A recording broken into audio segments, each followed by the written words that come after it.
السلام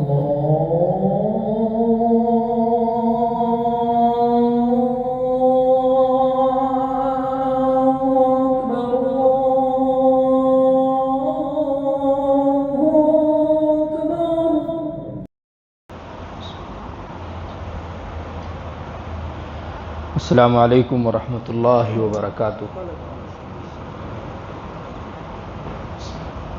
الحمد للہ نحمده ونستعینه ونستغفره ونؤمن به ونتوکل علیہ ونعوذ باللہ من شرور انفسنا ومن سیئات اعمالنا۔ اعوذ باللہ من الشیطان الرجیم، بسم اللہ الرحمن الرحیم۔ وانزل اللہ علیک الکتاب والحکمہ وعلمك ما لم تكن تعلم وقال في آية أخرى يرفع الله الذين آمنوا منكم والذين أوتوا العلم درجات۔ معزز مصلیان اعظام، سامعین کرام، اللہ تبارک و تعالیٰ نے جیسے انسانوں کو مختلف ہنر عطا کیے، جس کو ہم کہہ سکتے ہیں کہ آرٹ ہوتا ہے انسان کے پاس، کسی کو اللہ تبارک و تعالیٰ کچھ عطا کر دیتے ہیں اور کسی کو کچھ عطا کر دیتے ہیں۔ کسی انسان کے اندر دنیاوی اعتبار سے ٹیلنٹ اتنا آ جاتا ہے کہ دنیا جہان میں اس کے چرچے ہوتے ہیں، اور کسی انسان کو اللہ تبارک و تعالیٰ دینی اعتبار سے ٹیلنٹ دے دیتے ہیں، یعنی اس کو علم اور معرفت دے دیتے ہیں، اس کو حکمت عطا کرتے ہیں، اور وہ اتنا بڑھ جاتا ہے کہ وہ ہم خود ہمارے لوگوں کے درمیان پیدا ہونے والا ہمارے ہی درمیان ممتاز ہو جاتا ہے۔ تو یہ تمام چیزیں کیوں ہیں؟ یعنی اللہ تبارک و تعالیٰ نے جب تمام لوگوں کو برابر کے طور پر پیدا کیا تو دنیاوی اعتبار سے کسی کے اندر ٹیلنٹ کا آ جانا یا دینی اعتبار سے ہنر کا آ جانا، یہ کیوں ہے؟ اللہ تبارک و تعالیٰ کسی کو اتنی عقل کیوں دیتے ہیں کہ وہ عقل کی باتیں کرتا ہے، فہم کی باتیں کرتا ہے، اور اس کے منہ سے جو بھی بات نکلتی ہے وہ حکمت کی نکلتی ہے، دانش مندی کی نکلتی ہے، پاگلوں والی کوئی بات وہ نہیں کرتا۔ اسی کو اللہ تبارک و تعالیٰ نے قرآن پاک میں کہا ہے حکمت، یؤتی الحکمت من یشاء، اور اللہ تبارک و تعالیٰ جس کو چاہتے ہیں حکمت عطا کرتے ہیں۔ حکمت اس دانش مندی کا نام ہے کہ جس کے آنے سے انسان کے اندر ایک ایسا اس کی زندگی میں تغیر اور انقلاب آتا ہے کہ وہ انسان دنیا میں رونما ہو جاتا ہے، وہ انسان دنیا میں رہتے ہوئے لوگوں کے دلوں میں عزیز بن جاتا ہے، لوگوں کے دلوں میں اس کے لیے پیار آ جاتا ہے، محبت آ جاتی ہے۔ تو حکمت اس چیز کا نام ہے۔ لیکن حکمت کے بارے میں اللہ تعالیٰ نے یوں نہیں کہا کہ ہر ایک کو دیتے ہیں، نہیں، یؤتی الحکمت من یشاء، حکمت تو صرف اس کو اللہ تبارک و تعالیٰ عطا کرتے ہیں جس کو چاہتے ہیں۔ تو اب اس کا مطلب یہ کہ حکمت ایک ایسی چیز ہوئی، دانش مندی، سمجھداری، فہم، تدبر، غور و فکر، یہ ایک ایسی چیز ہے کہ اللہ تبارک و تعالیٰ نے اس کو بہت زیادہ عام نہیں کیا، سب کو عطا نہیں کی، کسی بندے کو جس کو چاہتے ہیں عطا کرتے ہیں۔ جیسے حضور اقدس صلی اللہ علیہ وسلم کے بارے میں اللہ تبارک و تعالیٰ نے ارشاد فرمایا انزل اللہ علیک الکتاب۔ سب سے پہلے تو یہ ہوا کہ اللہ تبارک و تعالیٰ نے آپ علیہ الصلاۃ والسلام پر کتاب نازل فرمائی، والحکمہ، اور حکمت بھی اللہ تبارک و تعالیٰ نے عطا کی۔ تو یہ ایک ایسی ڈگری ہے کہ جس کی وجہ سے انسان اس درجے کو پہنچ جاتا ہے کہ اس کی بات 1000 آدمیوں کی باتوں میں نمایاں بات ہوتی ہے، جس کا فیصلہ 1000 لوگوں کے فیصلوں میں نمایاں فیصلہ ہوتا ہے، جس کے منہ سے نکلے ہوئے پوائنٹس اور نکات ایسی حکمتوں پر حامل ہوتے ہیں اور مشتمل ہوتے ہیں کہ اللہ تبارک و تعالیٰ نے جو ہر ایک کو عطا نہیں کیے۔ تو بہرحال اللہ تبارک و تعالیٰ نے انسانوں کو بھیج کر، تمام انسانوں کو پیدا کر کے ایک حکم دیا، تمام انسانوں کی رہنمائی کے لیے ایک کتاب دی، تمام انسانوں کی بھلائی کے لیے ایک راستہ دیا۔ سب سے پہلے حضور صلی اللہ علیہ وسلم جب نبوت سے سرفراز نہیں ہوئے تھے، اور اللہ تبارک و تعالیٰ کو یہ منظور ہوا کہ اب حضور صلی اللہ علیہ وسلم کی نبوت کو لوگوں پر آشکارا کر دیا جائے، لوگوں کے سامنے آپ کو نبی بنا کر ظاہر کر دیا جائے، تو سب سے پہلے اللہ تبارک و تعالیٰ نے جبرائیل علیہ السلام کو بھیجا، اور حضور صلی اللہ علیہ وسلم کے سامنے آ کر کھڑے ہو گئے، کہنے لگے اقرا، اے اللہ کے بندے پڑھ، وَرَبُّكَ الْأَكْرَمُ، اور تیرا رب بہت معزز ہے، تیرے اپنے اس رب کے نام سے پڑھ جس نے تجھ کو پیدا کیا۔ اب حضور صلی اللہ علیہ وسلم تو پہلے سے کچھ نہیں جانتے تھے کہ اس طرح کا کوئی فرشتہ آنے والا ہے، اس طرح سے میرے ساتھ ہونے والا ہے، نہیں، سب سے پہلے جبرائیل علیہ السلام نے آ کر حضور صلی اللہ علیہ وسلم کو علم سکھایا۔ اس کا مطلب یہ ہے کہ دنیا میں اگر زندہ رہنا ہے دانش مندی کے ساتھ، تو حصول علم اور ذرائع علم حاصل کرنے پڑیں گے، اس کے بغیر کام نہیں چلے گا۔ حضور صلی اللہ علیہ وسلم کو جیسے ہی امت کے سامنے مبعوث کرنے کا اللہ تبارک و تعالیٰ نے ارادہ فرمایا، تو سب سے پہلے علم دیا، علم سکھایا، اس کے بعد تبلیغ کا حکم دیا۔ چنانچہ اللہ تبارک و تعالیٰ اسی طرح حضور صلی اللہ علیہ وسلم کو جبرائیل علیہ السلام کے ذریعے سکھاتے گئے، حکمت کی باتیں بتاتے گئے، اور جب مناسب وقت آیا تو پھر کہا وَأَنذِرْ عَشِيرَتَكَ الْأَقْرَبِينَ، کہ اپنے قریبی لوگوں کو، خاندان کے لوگوں کو اللہ کے عذاب سے ڈراؤ۔ تو اس کا مطلب یہ ہوا کہ پہلے علم حاصل کرنا ضروری ہے، تبلیغ بھی علم کے بغیر ممکن نہیں، جیسا کہ حضور صلی اللہ علیہ وسلم کی حدیث ہے بلغوا انی ولو آیہ، میری طرف سے پہنچاؤ اگرچہ ایک آیت ہی صحیح۔ تو جو آیت پہنچانے کا حکم ہے وہ علم ہی تو ہے، تو علم ہوگا تبھی پہنچائیں گے، اگر علم نہیں ہوگا تو ہم کسی چیز کو پہنچا نہیں سکتے۔ تو اللہ تبارک و تعالیٰ نے علم کو ایک نور بنایا ہے انسان کے لیے، چاہے وہ علم دین کا ہو چاہے وہ علم دنیا کا ہو۔ اللہ تبارک و تعالیٰ نے دونوں ہی علم بندے کو سکھائے ہیں۔ ایسا نہیں کہ دنیا میں جو علوم و فنون ہم حاصل کرتے ہیں، جن کو حاصل کر کے ہم دنیا جہاں کی ڈھیر و دولت کما لیتے ہیں، وہ علم اللہ تبارک و تعالیٰ کی طرف سے نہیں، ایسا نہیں ہے۔ دونوں ہی علم ہم کو اللہ تبارک و تعالیٰ نے عطا کیے ہیں۔ آدم علیہ السلام کو جب اللہ تبارک و تعالیٰ نے پیدا کیا، پیدا کرنے کے بعد کیا حکم دیا؟ فرشتوں سے حکم دیا کہ ان کو وہ تمام چیزیں بتا دی اور دکھا دی اور سکھا دی جائیں جن کو ان کا علم جن کے پاس نہیں تھا۔ تو سب سے پہلے کلام پاک میں حضرت آدم علیہ السلام کے بارے میں آیا کہ علم آدم الاسماء کلھا، اللہ تبارک و تعالیٰ نے آدم علیہ السلام کو وہ تمام چیزیں سکھا دی، وہ تمام چیزیں، آدم الاسماء کلھا، آدم کو تمام طرح کا علم عطا کر دیا، دین کا بھی علم عطا کر دیا اور دنیا کا بھی علم عطا کر دیا۔ تو اس کا مطلب یہ ہوا کہ انسان علم دین کے ساتھ دنیاوی علوم اللہ تبارک و تعالیٰ کے یہیں سے لے کر آیا ہے۔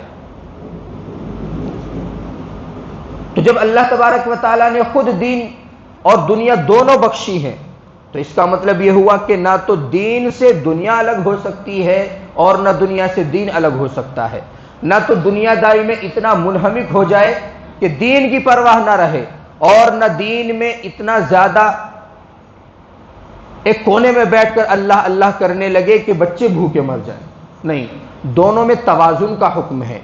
علم اللہ تبارک و تعالیٰ نے دیا تو دین کا بھی دیا، دنیا کا بھی دیا۔ چنانچہ اللہ تبارک و تعالیٰ کا ارشاد ہے یرفع اللہ الذین آمنوا منکم والذین اوتوا العلم درجات۔ علم دین کی فضیلت کو بیان کرتے ہوئے اللہ تبارک و تعالیٰ کہتے ہیں کہ یہ علم دین تو ایک ایسی چیز ہے جس کے ذریعے سے ہم ایمان والوں کے اور ان لوگوں کے درجات کو بلند کر دیتے ہیں جن کے پاس علم ہے۔ تو علم وہ دولت ہے جو کبھی لٹتی نہیں، خرچ کرنے سے کبھی گھٹتی نہیں۔ تو سب سے پہلے ہمیں یہاں پر یہ بات دھیان رکھنی چاہیے اور اس بات میں غور کرنا چاہیے کہ کون سا علم آخر وہ ہے جس کا شریعت نے ہم سے مطالبہ کیا۔ ایک علم ہے علم اخروی، ایک علم ہے علم دنیاوی۔ علم دنیاوی جو علم ہے وہ صرف زندگی گزارنے کے لیے ہے، اور علم اخروی جو ہے وہ زندہ رہنے کے لیے ہے، ہمیشہ ہمیشہ زندہ رہنے کے لیے۔ کچھ دیر کے لیے، کچھ وقت کے لیے انسان کے اوپر موت طاری ہوگی، لیکن اس کے بعد پھر قبر میں زندہ ہو جانا ہے، پھر وہاں مراحل طے کر کے پھر اللہ تبارک و تعالیٰ کے پاس چلے جانا ہے، اور پھر ہمیشہ ہمیشہ زندہ رہنا ہے۔ تو وہاں پر دنیاوی علم کام نہیں آئے گا، وہاں پر اخروی علم کام آئے گا۔ تو علم دونوں عطا کیے، دین کا بھی علم اللہ تعالیٰ نے دیا، دنیا کا علم بھی اللہ تعالیٰ نے دیا۔ اسی لیے دنیا کا علم حاصل کرنا یہ دین کے خلاف نہیں، کیونکہ آج کل مسلمانوں میں ایک خاص طرح کا ذہن بنایا جاتا ہے کہ دنیاوی تعلیم حاصل کرنا گویا کہ ایک اعتبار سے غلط ہے، زیادہ نالج حاصل کرنا گویا کہ ایک اعتبار سے دین سے دوری ہے۔ نہیں، ہمیں تو بڑے بڑے ڈاکٹرز چاہیے، ہمیں تو بڑے بڑے انجینئرز چاہیے، ہمیں تو ایسے ججز چاہیے جو شریعت کی روشنی میں اور شریعت کو سامنے رکھ کر فیصلے کر سکیں، اور ہمیں تو ایسی مسلمان عورتیں چاہیے کہ جن کے بطن مبارک سے اللہ تبارک و تعالیٰ بہادر لوگ پیدا کریں، اور ہمیں تو ایسے تمام مسلمان چاہیے جو قوم کی خدمت کریں، دنیاوی اعتبار سے خدمت کریں، دینی اعتبار سے خدمت کریں۔ تو کبھی بھی دین، علم، اللہ تبارک و تعالیٰ کی منشا، شریعت کی منشا اس کے خلاف نہیں رہی کہ لوگ دنیاوی اعتبار سے ترقی نہ کریں، لیکن سب سے پہلے اس کا انسان بننا ضروری ہے، سب سے پہلے اس کا مسلمان بننا ضروری ہے، سب سے پہلے اس کا ایمان بننا ضروری ہے۔ تو اس لیے اللہ تبارک و تعالیٰ نے علم دین کی ضرورت کو کلام پاک میں جگہ جگہ اجاگر کیا، جگہ جگہ۔ انزل اللہ علیک الکتاب والحکمہ، اللہ تبارک و تعالیٰ نے آپ پر کتاب نازل کی اور حکمت نازل کی، اور آپ کو وہ باتیں سکھائی جو آپ پہلے سے نہیں جانتے تھے۔ تو اللہ تبارک و تعالیٰ نے اخروی دین حضور صلی اللہ علیہ وسلم کو دے کر حضور صلی اللہ علیہ وسلم کو پورے جہان میں ممتاز کر دیا۔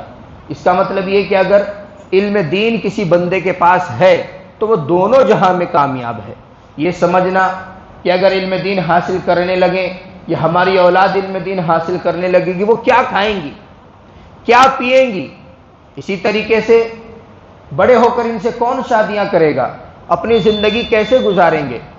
اس کا مطلب یہ ہے کہ ان کو اللہ تبارک و تعالیٰ کے کلام پر بھروسہ نہیں، کیونکہ اللہ تبارک و تعالیٰ نے تو صاف ارشاد فرما دیا کہ دین کے ساتھ ہی دنیا کی ترقی ہے، اور دینداری پر چلنے میں ہی دنیاوی ترقی کے راز مضمر ہیں، پوشیدہ ہیں، چھپے ہوئے ہیں۔ تو دنیا سے کٹ کر اس طرح دین میں لگ جائیں کہ اولاد کی خبر نہ رہے، یہ بھی شریعت میں اچھا نہیں سمجھا جاتا، اور دنیا میں اس قدر منہمک ہو جائیں کہ دین کی خبر نہ رہے، اس کو بھی شریعت نے اچھا نہیں سمجھا۔ تو دونوں میں بیلنس بنا کے چلنا ہے۔ ہاں، لیکن ایک بات ہے، اگر کوئی دنیاوی اعتبار سے کمزور رہ گیا تو اللہ تبارک و تعالیٰ آخرت میں اس کی گرفت نہیں فرمائیں گے، کیونکہ رزق کا وعدہ تو اللہ تبارک و تعالیٰ نے کیا ہے، اور یہ بھی کہا ہے ساتھ ساتھ کہ جس کو جتنا چاہتا ہے عطا کرتا ہے، کوئی لمٹ فکس نہیں کی، کوئی مقدار متعین نہیں کی۔ لیکن اگر اتنا علم جتنا آنا چاہیے تھا وہ نہیں حاصل کر سکے تو روز محشر گرفت ہوگی، پکڑ ہوگی، اللہ تبارک و تعالیٰ سوال کریں گے، اللہ تبارک و تعالیٰ پوچھیں گے کہ زندگی کا جو بیش قیمتی حصہ تمہیں عطا کیا گیا تھا تو اس کو خرچ کر کے تم نے علم دین حاصل کیوں نہ کیا؟ تو اس لیے نہ تو سیکھنے کی کوئی عمر ہوتی ہے، اور نہ اسی طرح تعلیم و تعلم کے لیے کوئی وقت ہوتا ہے۔ انسان کو جس چیز کا علم نہیں اس کو معلوم کرنے کا نام ہے علم کو سیکھنا ہے۔ کلام پاک میں اللہ تبارک و تعالیٰ نے متعدد جگہوں پر، اور قرآن پاک کی تقریباً 78,000 جو ورڈز ہیں، تقریباً 78,000 78,000 جو ورڈز ہیں، ان میں سینکڑوں آیات ایسی نازل فرمائی ہیں جن سے علم کو سیکھنے کا مفہوم مترشح ہوتا ہے، اور دنیاوی ہنر، دنیاوی آرٹ، دنیاوی ٹیلنٹ اور ایسا ہنر سیکھنا کہ جس سے دنیا کمائی جا سکے، وہ کلام پاک میں اتنا زیادہ مترشح نہیں ہوتا۔ تو اس کا مطلب صاف صاف یہ ہوا کہ دین کو دنیا پر ترجیح حاصل ہے، دایاں ہاتھ بائیں ہاتھ کے اوپر ہے۔ اگر اس کو الٹا کرنے کی کوشش کی تو زندگی کا نظام درہم برہم ہوگا، آخرت کا نظام درہم برہم ہوگا، زندگی گزارنے میں جو لطف آنا چاہیے وہ لطف نہیں آئے گا۔ حضور صلی اللہ علیہ وسلم کی نہ جانے کتنی حدیث ہیں. حضرت انس رضی اللہ تعالیٰ عنہ سے مروی ہے من خرج فی طلب العلم فہو فی سبیل اللہ حتی یرجع، کہ جو علم دین حاصل کرنے کے لیے اللہ تبارک و تعالیٰ کی راہ میں نکل پڑے، جب تک بھی وہ گھر لوٹ کر آئے، کتنا بھی اس کو عرصہ لگے، وہ اللہ تبارک و تعالیٰ کے حفظ و امان میں ہے، اللہ تبارک و تعالیٰ کے راستے میں ہے. تو کتنی بڑی فضیلت کی بات ہے کہ علم دین سیکھنے کے لیے اگر کوئی گھر سے نکلتا ہے تو اللہ تبارک و تعالیٰ کے حفظ و امان میں آ جاتا ہے. اللہ تبارک و تعالیٰ اس کو اتھارٹی دے دیتے ہیں فرشتوں کی، اللہ تبارک و تعالیٰ اس کو محفوظ بنا دیتے ہیں فرشتوں کے ذریعے. اور اسی طرح حضرت ابو امامہ رضی اللہ تعالیٰ عنہ سے مروی روایت ہے کہ آپ صلی اللہ علیہ وسلم نے فرمایا کہ فضل العالم علی العابد کفضلی علی ادناکم، اور ایک حدیث میں کفضیلتی علی ادناکم، کہ میری فضیلت جس طرح تم میں سے ادنا شخص پر ہے، اسی طرح ایک عالم کی فضیلت ایک جاہل پر ہوتی ہے. یعنی کہ علم جاننے والا، علم کی نالج رکھنے والا ایسا ہے گویا کہ وہ ایک نور ہے، خود بھی روشنی پاتا ہے اور اس کے آگے پیچھے چلنے والے بھی اس کو دیکھ کر چلتے ہیں.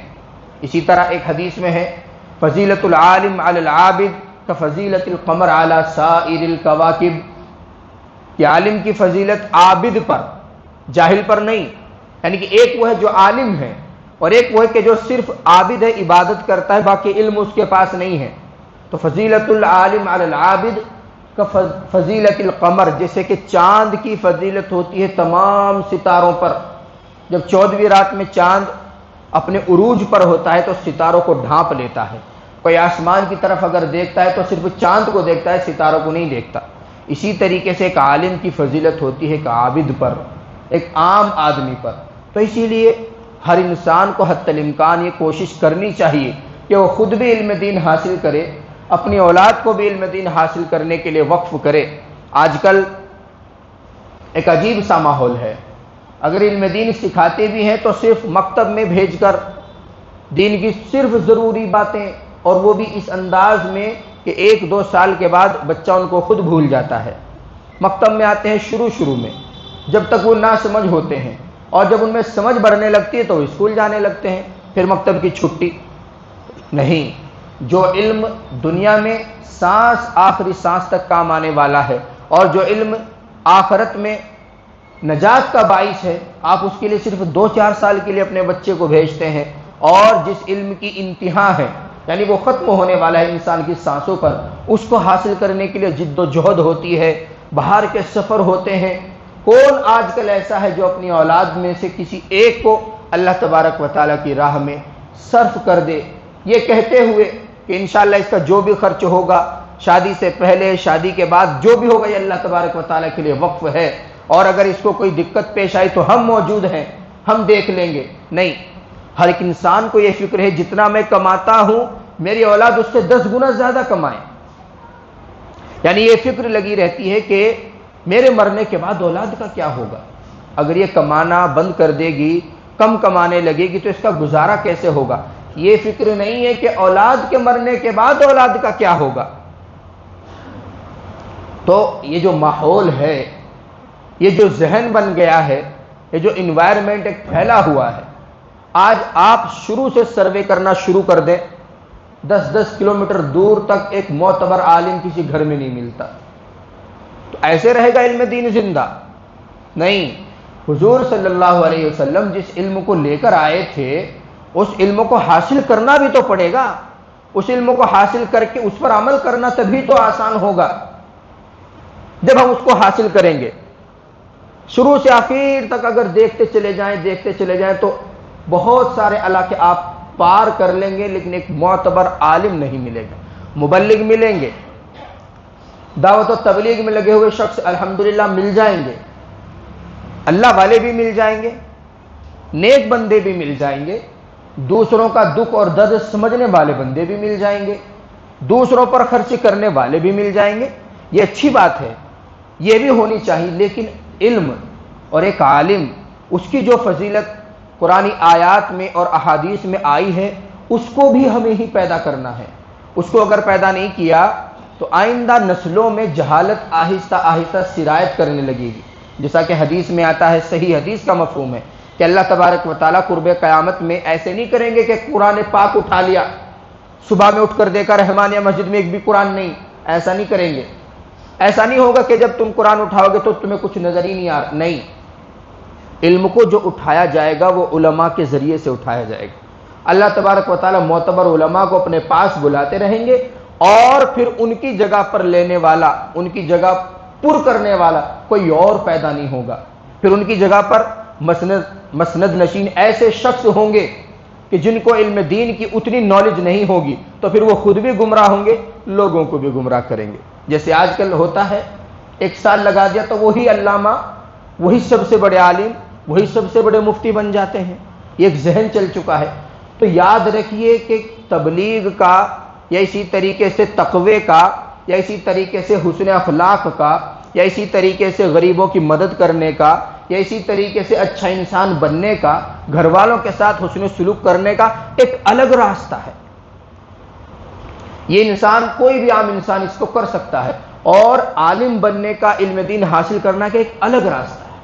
تمام چیزوں کی رہنمائی ایک عالم سے ملے گی، علم سے ملے گی۔ تو ایسا نہیں ہو سکتا کہ اگر کوئی انسان بالکل علم حاصل نہ کرنا چاہے اور وہ یہ چاہے کہ میں اللہ تبارک و تعالیٰ کا اتنا مقرب بندہ بن جاؤں کہ جتنا ایک عالم ہوتا، ایسا نہیں ہو سکتا۔ انما یخشی اللہ من عبادہ العلماء، اللہ تبارک و تعالیٰ سے کما حق ہو اگر کوئی ڈر سکتا ہے تو وہ صرف علماء ڈر سکتے ہیں۔ یا پھر ایک حدیث میں آتا ہے نا کہ یا تو عالم بنو، اللہ تبارک و تعالیٰ نے اگر ہمت دی ہے، وقت دیا ہے، اللہ تبارک و تعالیٰ نے وسعت دی ہے، عالم بنو، تمام چیزوں کا علم حاصل کرو، علم حدیث بھی حاصل کرو، قرآن دین بھی حاصل کرو، اسی طریقے سے جغرافیہ بھی حاصل کرو، اسی طریقے سے قرآن کو، حدیث کو سمجھنے کے لیے جن علوم کی ضرورت پڑتی ہے، جس کو نحو کہتے ہیں، صرف کہتے ہیں، منطق کہتے ہیں، فلسفہ کہتے ہیں، اصول حدیث کہتے ہیں، اصول تفسیر کہتے ہیں، ان سب کو حاصل کرو، عالم بن جاؤ، بات ہی ختم ہے۔ حرام حلال کی نالج تمہیں بھی ہوگی اور تم آگے بھی لوگوں کو سکھاؤ گے۔ اور اگر ایسا نہیں کر سکتے، نہیں بن سکے، تو ہمیشہ کے لیے طالب علم بن جاؤ۔ دین کی جو بھی بات معلوم نہیں اس کو فوراً معلوم کرو، کہیں سے دماغ میں کوئی وسوسہ آ گیا فوراً کلیئر کرو، اس کو بولتے ہیں طالب علم۔ طالب علم اس کو کہتے ہیں کہ چلتے پھرتے اٹھتے بیٹھتے دین کی ایک بات اس کے دماغ میں کھٹکتی رہے، وہ ہے طالب علم، اصل طالب علم۔ تو یا تو عالم بنو یا تو طالب علم بنو، اور یا پھر ان دونوں کی باتوں کو دھیان سے سننے والے بنو۔ جو عالم کہہ رہا ہے، علم کا جو تقاضا ہے اس کو ہم دھیان سے سن رہے ہیں، اور یا پھر ان دونوں سے محبت رکھنے والے بنو۔ محبت رکھنے کا کیا مفہوم ہے؟ کہ ہم علماء کی عزت کریں، ان کا احترام کریں، ان کی قدر کریں، اسی طرح اللہ کے راہ میں جو طالب علم نکلے ہوئے ہیں ان کا خیال رکھیں، کوئی ضرورت ان کو پیش آتی ہے تو اس کو پورا کریں۔ یہ ہے عالم سے اور طالب علم سے محبت رکھنا۔ اور پانچویں نہ بنو، ورنہ تو قسم خدا کی ناکام ہو جاؤ گے۔ پانچویں کون ہیں؟ تو حدیث کے اس مفہوم میں علماء کا اختلاف ہے کہ پانچواں وہ بھی ہو سکتا ہے جو بدعت ایجاد کرتا ہے، اپنی طرف سے دین میں نئی نئی باتیں پیدا کرتا ہے، اور وہ بھی ہو سکتا ہے جو علماء سے، صلحاء سے، طالب علم سے نفرت کرتا ہے۔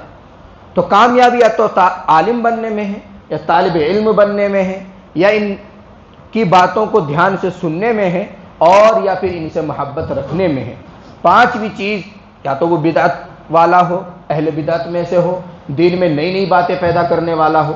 جب کسی کے پاس نالج نہیں ہوتی تو دین میں ایسی ایسی باتیں پیدا کرتا ہے جس کا کوئی ثبوت نہیں ملتا، اور اسی پر جم جاتا ہے۔ تو یہ تمام کی تمام چیزیں جو پیش آتی ہیں یہ علم کے نہ ہونے کی وجہ سے آتی ہیں۔ قرآن کا علم جس کو نہیں ہوتا، حدیث کا علم جس کو نہیں ہوتا، وہ عجیب عجیب اب دیکھیے علم کی ہی فضیلت پر آپ دیکھیے، جب تقریر کرنے کے لیے بیٹھتے ہیں، اب لوگوں کو بتانا ہے کہ علم کتنا ضروری ہے، کتنا اہم ہے، کیا بتائیں لوگوں کو، کون سی حدیث پیش کریں؟ تو بہت سے لوگ کیا کرتے ہیں، اطلب العلم ولو کان بالصین، علم حاصل کرو چاہے تمہیں چین جانا پڑے۔ چین کون سا بغداد ہے؟ چین میں کون سے علم کے دریا بہ رہے ہیں؟ پھر کہتے کہ نہیں، اس کا مطلب یہ کہ چاہے دور جانا پڑے، وہ مفہوم ہے۔ حالانکہ یہ حدیث بالکل گھڑی ہوئی ہے، من گھڑت ہے. تو یہ بھی کم علمی کی دلیل ہے کہ انسان ممبر پر بیٹھ کر ایک ایسی چیز گھڑ دیتا ہے، کیونکہ تقریر اس کو کرنی ہے، اس کو سپرد کر دی گئی وہ بات، لوگوں کو بیان کرنا ہے کیونکہ اس کے ذمے ڈال دی گئی ہے وہ بات. اب وہ ایسی چیز بتا کے اپنا وقت پورا کرے گا جس کا نہ حدیث میں عالم ہوتا یا علماء کو دھیان سے سننے والا ہوتا تو اس طرح کی بے سند باتیں نہ کرتا. کوئی کہتا ہے کہ مسلمان کے جھوٹے میں شفا ہے، یہ بھی حدیث بیان کی جاتی ہے. کیوں؟ کیونکہ تقریر کرنے کے لیے بیٹھے اور نالج ہے نہیں، پتہ ہے نہیں حدیث کا. تو بہت ساری حدیثیں ایسی بھی ہیں جو خود گھڑ دی ہیں بیان کرنے والوں نے، تقریر کرنے والوں نے. ان کا نہ کوئی ثبوت ہے کہیں سے، نہ وہ کسی صحابی سے ثابت ہے، نہ وہ کسی تابعی سے ثابت ہے، منقول ہے، چاہے جائے کہ وہ حضور صلی اللہ علیہ وسلم سے ثابت ہو. تو اگر دین کی صحیح نالج نہیں ہے تو فساد ہوگا. یہ بات آپ کان کھول کر سن لیجئے، فساد ہوگا اور ہمارے ہی دین میں ہوگا اور دین کے نام پر ہوگا. ایک انسان کہے گا یہ بات ہم اپنے اکابر سے سنتے ہوئے آ رہے ہیں. سننے کا اور دیکھنے کا نام دین نہیں ہے. دین اس کا نام ہے جو حضور صلی اللہ علیہ وسلم سے، قرآن تعلیمات سے، صحابہ کرام سے، تابعین سے، تبع تابعین سے ثابت ہے. یہ کہنا کہ بڑوں سے سنتے چلے آ رہے ہیں تو کفار مکہ کا شیوا تھا، ما وجدنا علیہ آباءنا، ہم پرانی روش کو کیسے چھوڑ دیں، ہم نے تو اپنے آبا و اجداد کو اسی طرز پر پایا ہے. تو اس لیے علم دین صحیح سے حاصل کرنا، اس کی معلومات کو حاصل کرنا اور وہ باتیں بیان کرنا جو شریعت سے ثابت ہیں، یہ صرف اور صرف اسی وقت ہو سکتا ہے جب اسلام کی، قرآن کی احکامات کی، حدیث کے احکامات کی، صحابہ کرام کے اقوال کی، تابعین، تبع تابعین کے آثار وغیرہ کی اچھے طریقے سے معلومات اور جانکاری ہو. تو جیسا کہ شروع میں عرض کیا گیا تھا کہ دونوں ہی طرح کے علوم دنیاوی اور علوم اخروی انسان اللہ تبارک و تعالیٰ سے کہ یہاں سے لے کر آیا ہے. آدم علیہ الصلوۃ والسلام کی مثال بتائی کہ اللہ تبارک و تعالیٰ نے ان کو تمام چیزوں کا علم دیا، دنیا کا بھی، دین کا بھی. ایسا نہیں کہ دنیا میں جو انسان ہنر کر رہا ہے وہ دین سے دوری ہے، نہیں. بہت بڑے بڑے سائنٹسٹ بن سکتے ہیں، بہت بڑے بڑے ڈاکٹرز بھی بن سکتے ہیں، بہت بڑے بڑے جج بھی بن سکتے ہیں اور وہ اپنا ایمان بھی محفوظ رکھ سکتے ہیں. بہت بڑے بڑے نالج والے بن سکتے ہیں، وہ اپنا ایمان بھی محفوظ رکھ سکتے ہیں. تو دین کا علم دنیا کے علم سے الگ ہو ایسا ضروری نہیں، دنیا کا علم دین کے علم سے الگ ہو ایسا ضروری نہیں. تو ان دونوں میں بیلنس بنا کے رکھنا ہے، لیکن دایاں ہاتھ بائیں ہاتھ کے اوپر رہنا ہے. دین کو ترجیح دینی ہے، دنیا کے دین کو نہیں.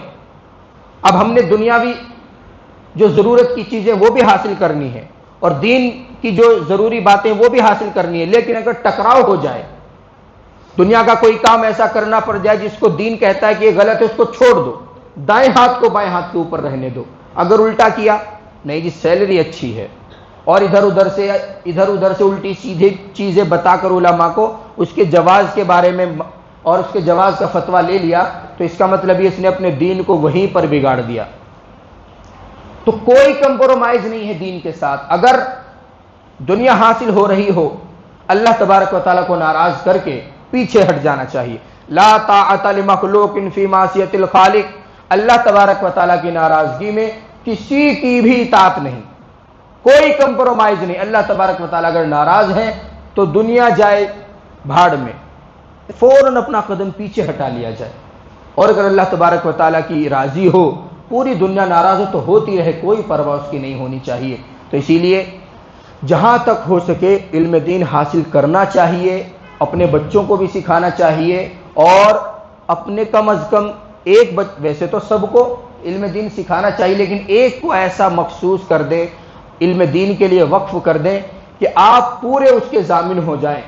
جو بھی تمہارے ساتھ ہوگا ہم تمہارے ساتھ کھڑے، تمہیں صرف علم دین سیکھنا ہے. یہ جذبہ خاص طور سے ہمارے اس علاقے میں بہت کم دیکھنے کو ملتا ہے. مدارس قائم ہو رہے ہیں لیکن مدارس میں پڑھنے والے کہاں کے بچے ہیں؟ بہار کے، دربھنگا کے، آسام کے، بنگال کے. کرناٹکا کے کتنے بچے ہیں؟ 3، اور انہوں نے بھی 1 سال پڑھا اور چھوڑ دیا. تو مدارس ہیں لیکن بچے کہاں کے پڑھ رہے ہیں ان میں؟ تو یہ یہ میں بالکل نہیں کہنا چاہ رہا ہوں کہ ادھر ادھر کے بچے اگر آ کر پڑھے تو ان کو نہیں پڑھانا چاہیے، لیکن اپنے بچے بھی تیار ہونے چاہیے جو دین کی رہنمائی آپ کی کر سکیں۔ تو اس بات پر غور و فکر کرنے کی ضرورت ہے، اس کو سیریس لے کر اس کو سمجھنے کی ضرورت ہے۔ اللہ تبارک و تعالی ہمیں سمجھنے کی توفیق عطا فرمائے اور علم دین حاصل کرنے کی اخلاص کے ساتھ ہمیں توفیق بخشے۔ باقی ایک بات جو کئی ہفتوں سے میرے دماغ میں آتی ہے، ہماری مسجد میں اتوار کے دن اور بدھ کے دن انتظامیہ کی اجازت کے ساتھ آس پاس کے علاقوں کے یا اسی طرح دینی مدارس جو ہوتے ہیں وہاں کے سفرا آتے ہیں، بہت سے مفتیان نظام بھی آتے ہیں، بہت سے ایسے مدرس بھی آتے ہیں جو بخاری پڑھاتے ہیں، مسلم شریف پڑھاتے ہیں، بڑی بڑی کتابیں پڑھاتے ہیں، تو انتظامیہ سے اجازت لے کے تعاون کے لیے آتے ہیں۔ اتوار کے دن اور بدھ کے دن آپ دیکھتے ہوں گے اعلانات ہوتے ہیں۔ تو ابھی ایسی بیزاری ہمارے اندر دیکھنے کو مل رہی ہے، ایسی بیزاری دیکھنے کو مل رہی ہے کہ ان بیچاروں کی مدد تو دور کی بات، ان کو اپنے سے کرایہ دینا پڑتا ہے، یعنی کہ تعاون بالکل نہیں ہو رہا ہے ہماری طرف سے۔ گویا کہ ہم اتوار کے اور بدھ کے اعلانات سے اور مدد کرنے سے بیزار ہو گئے۔ اللہ تبارک و تعالیٰ تو کبھی انعامات کی بارش کرتے ہوئے بیزار اب تک نہیں ہوئے۔ اللہ تبارک و تعالیٰ تو اپنے احسانات جو نچھاور کر رہے ہیں، روزمرہ صبح و شام کھانا دے رہے ہیں، اسی طریقے سے تندرستی جو عطا کر رکھی ہے، ہنر جو عطا کر رکھا ہے، اسی طریقے سے جو 2 آنکھیں دے رکھی ہیں، 2 پیر دے رکھے ہیں، 2 ہاتھ دے رکھے ہیں، وہ تو بیزار نہیں ہوا۔ ہم بیزار ہو جاتے ہیں، ان کا تعاون نہیں کرتے۔ ابھی ایک عالم تھے اور بہت سے لوگ تو صرف ٹوپی اور داڑھی میں نظر آتے ہیں جبکہ وہ اتنے بڑے عالم ہوتے ہیں۔ میری کچھ لوگوں سے بات ہوتی ہے، حضرت آپ کیا کرتے ہیں؟ حضرت میں مشکات شریف پڑھاتا ہوں، میں مسلم شریف پڑھاتا ہوں فلاں مدرسے میں۔ مسلم شریف پڑھانے والے کا اور مشکات شریف پڑھانے والے کا یہ رتبہ ہوتا ہے کہ طالب علم اس کو دیکھ کر ایک راستے ہو لیتے ہیں، اور یہاں پر وہ صرف ایک عام آدمی بن کر آتا ہے، اپنے ضمیر کو مار کر آتا ہے، اس کو دفن کر کے آتا ہے، اور اپنے لیے نہیں، الہ کلمت اللہ کے لیے، علم دین کو زندہ رکھنے کے لیے۔ تو ہمیں ان کا تعاون کرنا چاہیے۔ اور بہت سے لوگ تو ایسے بیزار ہو کر وہاں سے نکلتے ہیں جیسے انکم ٹیکس سے اور اس ڈپارٹمنٹ سے کوئی فرد آ گیا ہو اور ان کی جانچ کرنے آ گیا ہو۔ تو تعاون زیادہ سے زیادہ کریں، یہی تو ہے علم دین سے محبت رکھنے والے جو تعاون کرتے ہیں۔ اب میں نے معلوم کیا پرسوں بدھ کے دن کتنا روپیہ ہوا، تو 240 یا شاید 260 ایک آدمی کے پاس جو مشکات پڑھاتا ہے، علم دین کی خدمت کر رہا ہے، اپنے ضمیر کو مار کر یہاں تک آتا ہے، 260 روپے۔ حضرت آپ کا خرچ کتنا ہوا آنے جانے کا؟ 450۔ تو وہ لے کے گیا ہے یا دے کے گیا ہے؟ تو ان تمام چیزوں کو بھی ہمیں سمجھنے کی ضرورت ہے۔ 50 روپے رکھیں، 100 روپے کون مانگتا ہے؟ 1,50,000 یا 20,000 یا 10,000؟ 50 ہو 50 دے دو، 100 ہو 100 دے دو، اس سے بھی کم ہو تو وہ بھی دے دو، لیکن دینا چاہیے۔ نہ جانے کون سے دن کا دینا ہوا اور کتنی مقدار میں دیا ہوا، اللہ تبارک و تعالیٰ کو پسند آ جائے۔ یہ تو ضروری نہیں کہ 20,000 دو گے تبھی قبول ہوں گے، اور اگر 1,00,000 روپے دو گے تبھی قبول ہوں گے، ادروائز قبول نہیں ہوں گے، ایسی تو کوئی شرط نہیں ہے۔ تو اس لیے خیال رکھنا چاہیے، روز محشر اس کا بھی حساب ہوگا۔ اللہ تبارک و تعالیٰ صحیح معنوں میں دین اسلام کو سمجھنے کی توفیق عطا فرمائے۔